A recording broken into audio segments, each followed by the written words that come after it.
If you're over 50 and your belly feels bigger even when you're eating less, walking more, or trying to be good with food, there may be more going on than simple willpower. Most people are told belly fat is only about calories. Eat less, move more, try harder. And yes, calories matter, movement matters, food choices matter. But after 50, there is another piece many people overlook: your gut. Your gut is not just a tube that digests food. It is more like a busy control center. It helps manage hunger signals, blood sugar, inflammation, bowel regularity, and even how comfortable or swollen your stomach feels after a meal.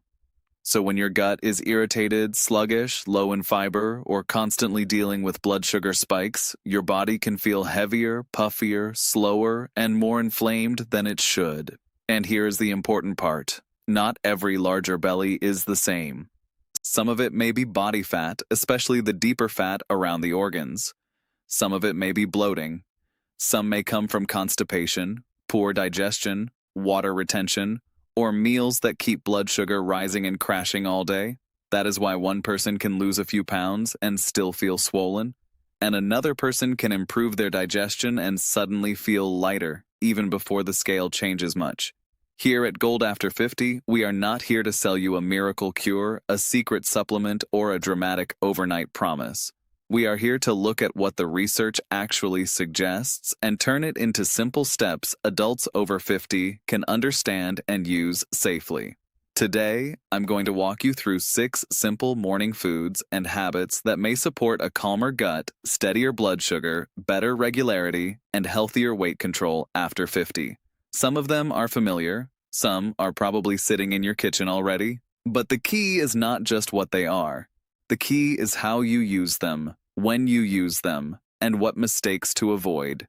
And please stay with me until the end, because I'll also show you the simple order I would use if you do not want to try all 6 at once. Most people make the mistake of adding everything at the same time, then blaming their body when their stomach gets upset. The real goal is not to shock your gut. The real goal is to train it. Think of your gut like a garden. If the soil is dry, irritated, and full of weeds, you cannot just throw expensive seeds on top and expect a beautiful garden by next week. First, you water the soil. Then you feed it. Then you remove what does not belong. Then you give the good plants a reason to grow. Your gut works in a similar way.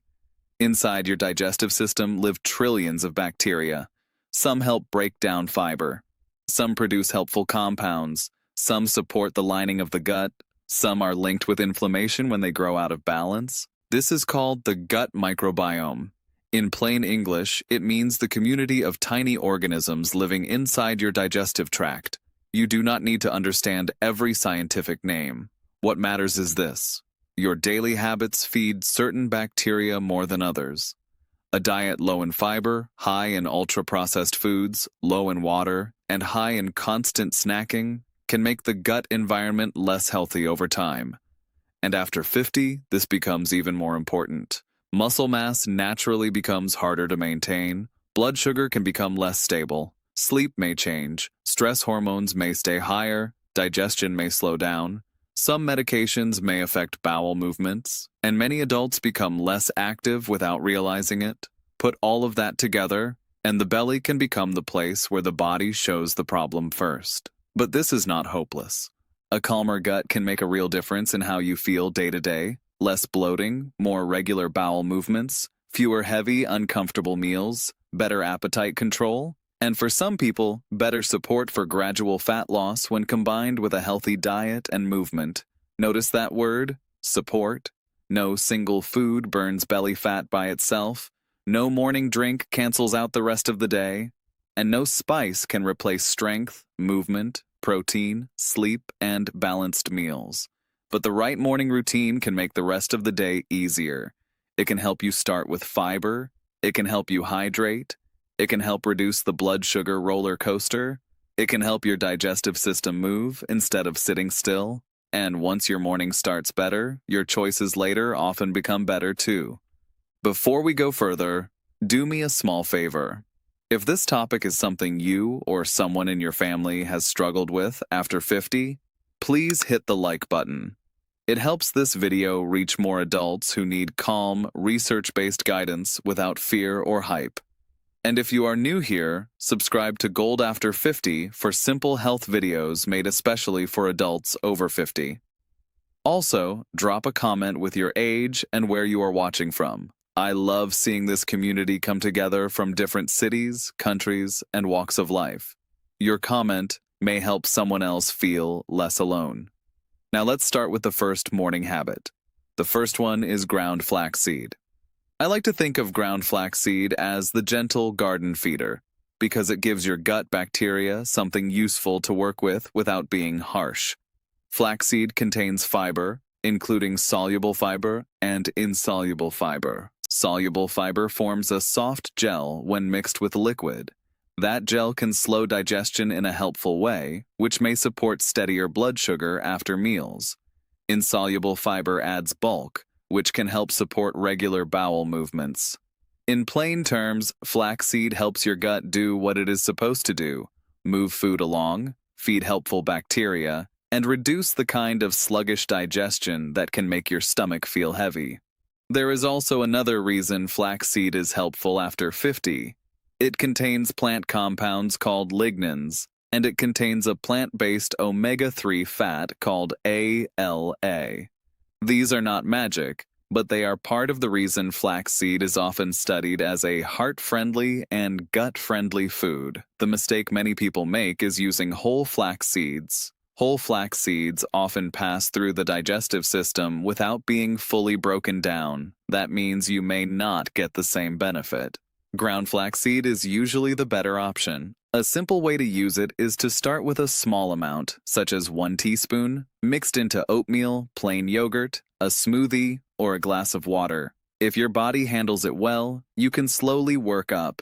The word slowly matters. Many people over 50 add too much fiber too fast, then they get gas, bloating, or cramps, and assume fiber is bad for them. Fiber is not the enemy. Sudden fiber overload is the problem. And whenever you increase fiber, increase water too. Fiber needs fluid. Without enough fluid, it can make constipation worse instead of better. So if flaxseed is your starting point, keep it simple. Use it ground. Start small. Take it with fluid. And give your body time to adjust.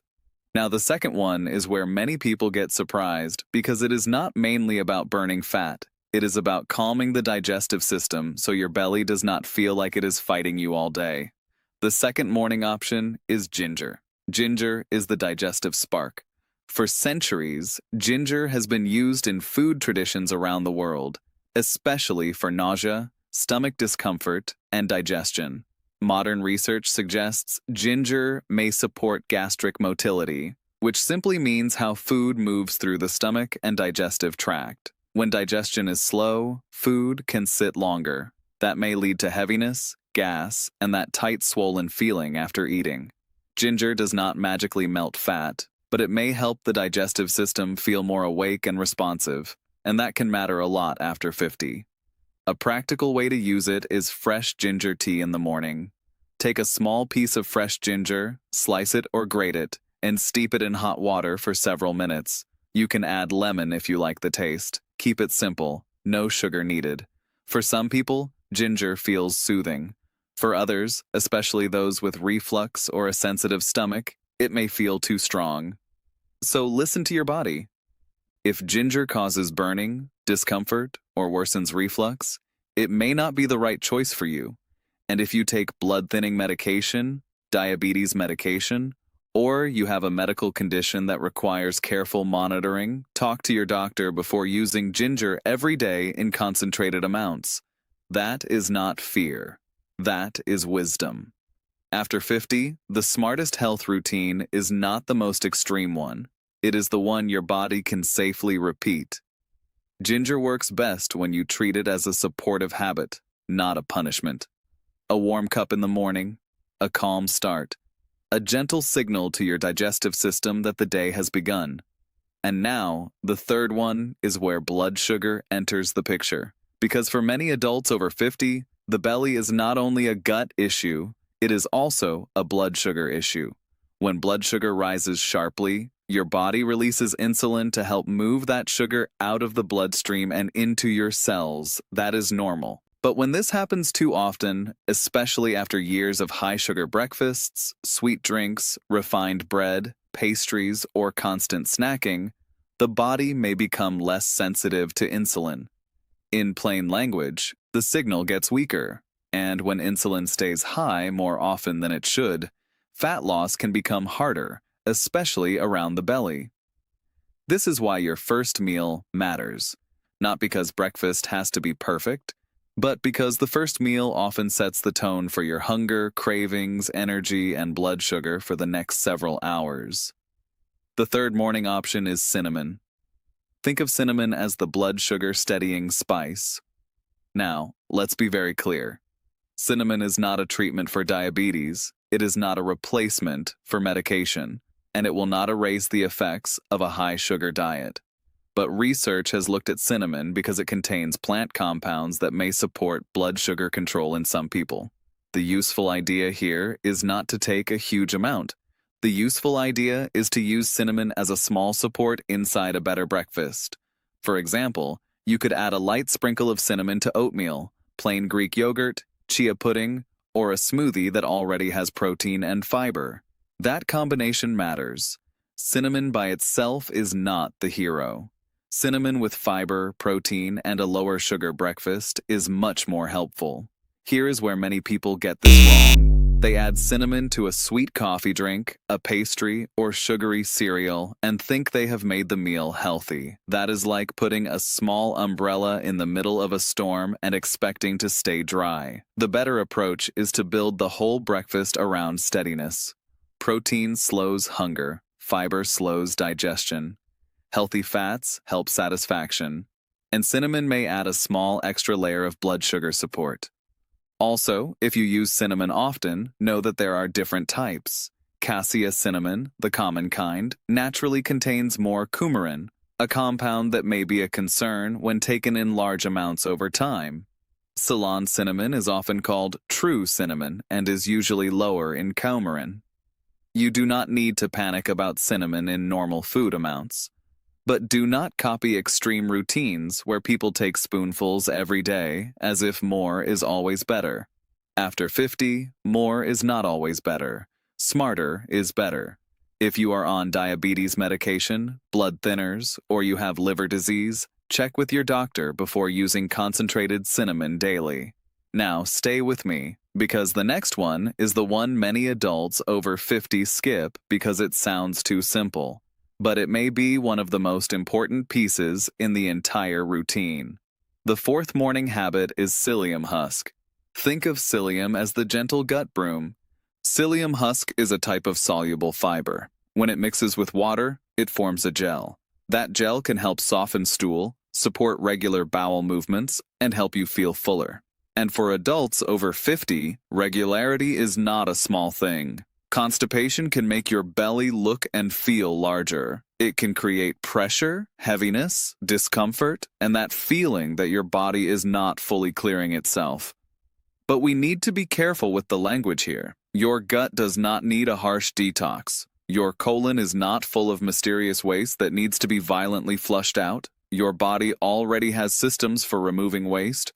The goal is to support those systems gently, not attack them. That is why psyllium can be useful when used correctly. It adds soft bulk, it holds water, it helps things move in a more normal way. But this is also the one you must respect. Never take psyllium dry, never swallow it without enough water, and do not take it right next to your medications unless your doctor or pharmacist says it is okay, because fiber can affect how some medicines are absorbed. A careful approach is to start small. Mix a small amount into a full glass of water, stir well, and drink it promptly before it thickens too much. Then follow with more water. Do not begin with a large amount just because someone online said it worked for them. Your gut is not their gut. If you already struggle with swallowing problems, bowel narrowing, severe constipation, or a history of blockage, you should speak with a medical professional before using psyllium. But for many adults, adding fiber slowly can be one of the most practical ways to support gut health, cholesterol, fullness, and regularity. And here is the part most people miss. Fiber is not just for bowel movements. Fiber feeds your gut bacteria. When helpful gut bacteria ferment certain fibers, they produce compounds called short-chain fatty acids. One of the most important is butyrate. In plain English, butyrate helps support the cells lining your colon. It is one of the reasons fiber-rich diets are so strongly connected with better gut health. So when you use psyllium correctly, you are not just cleaning out. You are feeding the garden. That is the whole theme. Water the soil. Feed the soil. Let the good things grow. Now the fifth option is different because it is not about fiber first. It is about inflammation and food quality. The fifth morning option is turmeric. Think of turmeric as the golden calm signal. Turmeric contains a compound called curcumin. Curcumin has been widely studied for its relationship with inflammation. Inflammation is not always bad. Your body uses inflammation to heal and defend itself. But chronic low-grade inflammation is different. That is the slow, ongoing irritation that may be linked with metabolic problems, joint discomfort, gut irritation, and weight challenges over time. After 50, inflammation becomes one of those words people hear often but do not always understand. So here is the plain version. If your body feels like it is always on alert, it may not manage energy, hunger, blood sugar, and recovery as well as it should. That does not mean turmeric is a miracle. It means a less inflammatory eating pattern can be helpful. Turmeric may be one small part of that pattern. The best way to use turmeric is not to force down a harsh drink every morning. For many people, it is easier to use it in food. Add it to eggs, soup, lentils, vegetables, rice dishes, or warm milk-style drinks without too much sugar. A tiny pinch of black pepper is often used because it may help the body absorb curcumin better. Pairing turmeric with some fat in the meal may also help because curcumin does not absorb very well on its own. But again, do not overdo it. Large amounts of turmeric or curcumin supplements may not be safe for everyone, especially people with gallbladder problems, bleeding risks, kidney stone concerns, reflux, or those taking certain medications. Food amounts are usually very different from supplement level amounts. That distinction matters. The mistake is thinking, if a little helps, a lot must help more. That thinking causes many health routines to fail. Your body does not need to be overwhelmed. It needs consistency. So if turmeric fits your taste and your body tolerates it, use it as part of a balanced meal. Let it support the overall pattern. More whole foods, more fiber, more color, less processed sugar, and fewer inflammatory choices. And now we come to the sixth one. This is the one people often make too dramatic online. Some call it a fat burner, some call it a gut cleanser, some act like it can replace diet, movement, and medical care. That is not true, but used carefully, it may still have a place. The sixth morning option is apple cider vinegar. Think of apple cider vinegar as the appetite brake. Vinegar contains acetic acid. Research suggests vinegar with meals may help some people have a smaller blood sugar rise after eating and may increase feelings of fullness. But that does not mean apple cider vinegar burns fat by itself. It does not. If someone tells you a spoonful of vinegar will melt belly fat while the rest of your routine stays unhealthy, they are selling you a fantasy. The more realistic idea is this. Apple cider vinegar may help some people feel more satisfied and may support blood sugar control when used with a balanced meal. That is useful. But it must be used safely. Never drink apple cider vinegar straight. It is acidic. It can irritate your throat, worsen reflux, upset your stomach, and damage tooth enamel over time. If you use it, dilute it well in water. Some people prefer using vinegar in food instead, such as in a salad dressing. That may be gentler and more natural than forcing it down as a morning drink. And if you have reflux, ulcers, delayed stomach emptying, kidney disease, low potassium, or you take diabetes medication, diuretics, or heart medication, talk to your doctor before making vinegar a daily routine. This is especially important for adults over 50. A habit that is fine for one person can be wrong for another person because of medications, digestion, or medical history. So, apple cider vinegar is not number one because it is magical. It is useful only when it is safe for you, diluted properly, and combined with the basics: protein, fiber, movement, sleep, and less ultra-processed food. Now let's pause for a moment. We covered 6 options: ground flaxseed, ginger, cinnamon, psyllium husk, turmeric, and apple cider vinegar. But please do not make the common mistake. Do not wake up tomorrow and try all 6 at once. That is how people overwhelm their stomach, get bloated, and quit. Instead, think like a gardener. You do not fix the soil by dumping everything on it in one day. You start with the foundation. For most adults over 50, the safest starting point is usually food-based fiber and hydration. That may mean ground flaxseed with breakfast, or it may mean more oats, beans, lentils, berries, vegetables, and water. Then, if your digestion tolerates that, you can consider adding one gentle support at a time. One new habit, 1 week. Watch how your body responds. That is the order that makes sense. Not extreme, not dramatic, repeatable. So here is the simple order I promised at the beginning. If you want to support your gut and reduce that heavy, bloated belly feeling after 50, do not start with the strongest thing. Start with the gentlest thing. First, begin with water. That sounds almost too simple, but your digestive system cannot move well when you are underhydrated. Many adults over 50 drink less water because they do not feel as thirsty or because they are worried about waking up at night to use the bathroom, but fiber without water is like trying to sweep a dry floor with no broom. Your gut needs fluid. So before you add anything fancy, start your morning with a glass of water. Not ice cold if that bothers your stomach. Just simple water. Give your digestive system the one thing it needs to begin moving. Second, add gentle food-based fiber. For many people, this could be ground flaxseed with breakfast. It could also be oats, chia seeds, berries, lentils, beans, or vegetables later in the day. The exact food matters less than the pattern. Your gut bacteria need fiber the way a garden needs soil, water, and sunlight. If you feed your gut mostly white bread, sweets, chips, pastries, and processed snacks, the garden has very little to grow from. But when you add fiber slowly and consistently, your gut environment starts to change. Third, stabilize the first meal. This is where many people over 50 make a mistake. They start the morning with toast and jam, sweet cereal, a muffin, or coffee with sugar. Then, 2 hours later, hunger comes back hard. Energy drops, cravings rise, and the whole day becomes harder. A better breakfast usually has 3 things: protein, fiber, and something that digests slowly.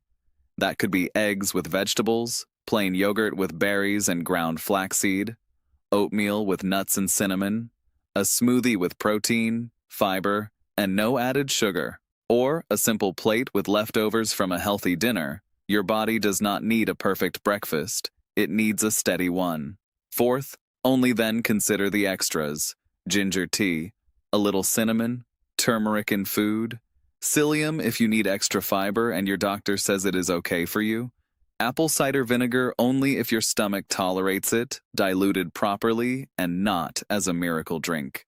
The order matters because your gut does not respond well to chaos. If you add 6 things in one morning and then your stomach feels uncomfortable, you will not know which one caused the problem.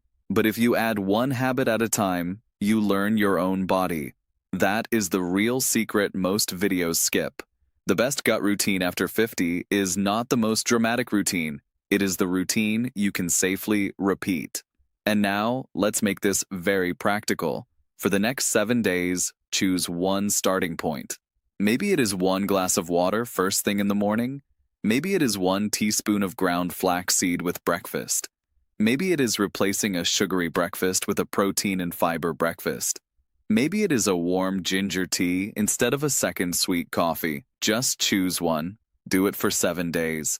Pay attention to 3 things. How bloated do you feel after meals? Are your bowel movements more regular? Do you feel steadier energy between breakfast and lunch? Those are useful signs. They tell you whether your gut is becoming calmer. And please remember, belly fat after 50 is not only about the gut. It is also connected to muscle, movement, sleep, stress, alcohol, medication, hormones, and overall food intake. So if you want the best results, pair your gut routine with a simple daily walk, 2 or 3 strength sessions per week if your body allows enough protein and better sleep habits. You do not need to become extreme. You need to become consistent. That is where the real change happens. I want to hear from you. Drop a comment below and tell me your age and where you are watching from. Are you in your 50s, 60s, 70s, or beyond? And have you noticed more bloating, slower digestion, or stubborn belly weight as you have gotten older? Be honest, you are not the only one dealing with this.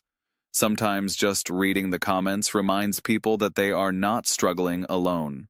And while you are there, tell me which of these 6 you would actually try first. Ground flaxseed, ginger, cinnamon, psyllium, turmeric, or apple cider vinegar. Your answer may help us create the next video for this community. If this video helped you, please hit the like button. It tells YouTube to show this to more adults over 50 who are tired of confusing health advice and want simple, research-based guidance. And if you are new here, subscribe to Gold After 50. We make calm, practical health videos for people who want to stay strong, independent, and informed as they age. No miracle claims, no fear tactics, no supplement hype. Just clear information you can actually use. One last important thing. Everything shared in this video is for educational purposes only. It is based on research and general health information, but it is not a substitute for personal medical advice. Before making changes to your diet, supplements, medications, or daily routine, especially if you have diabetes, kidney disease, reflux, liver problems, digestive disease, heart disease, or you take prescription medication, please talk to your doctor or pharmacist. They know your health history better than any video ever could. Your body after 50 is not broken. It is asking for a different kind of support, a calmer gut, a steadier morning, better fiber, more water, more movement, more patience. And when you give your body those things consistently, you are not just chasing a smaller belly, you are protecting your energy, your independence, and your future. Aging well is not about doing everything perfectly. It is about doing the small things often enough that your body begins to trust you again. Take care of your gut, take care of your strength, take care of your mind, and I'll see you in the next